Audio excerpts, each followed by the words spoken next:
Cet épisode que nous venons de vivre a été un épisode qui a été, je crois, particulièrement terrible pour les familles qui avaient de la famille dans les EHPAD. Pourquoi? Parce qu'à un moment donné, tout s'arrête, le monde est à terre, les portes se ferment, on se demande si on a bien fait de le laisser, la mort est à tous les étages, les caméras sont braquées sur les EHPAD et à chaque moment, on se demande si on a bien fait, qu'est-ce qu'il faut faire, etc. La réaction des EHPAD, pour le mieux que j'en connaisse, ça a été effectivement d'informer, d'ajouter de la transparence, d'essayer de faire en sorte que les familles comprennent ce qui s'est passé à l'intérieur qu'on ne voyait pas.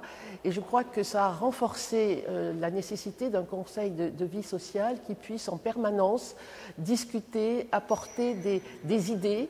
Et je me demande même si on ne devrait pas avoir aux côtés d'un conseil de vie sociale peut-être une cellule d'innovation, peut-être une cellule des crises, peut-être une cellule d'idées, de gens qui pourraient apporter encore de l'extérieur. Je crois qu'on n'utilise pas suffisamment les talents des gens. Et je suis sûre qu'il y a des tas de talents partout dont on se prive probablement. Et c'est peut-être une solution de les faire rentrer dans les EHPAD. Un conseil de vie sociale est composé de représentants de famille, de l'administration, bien évidemment de l'EHPAD, de résidents.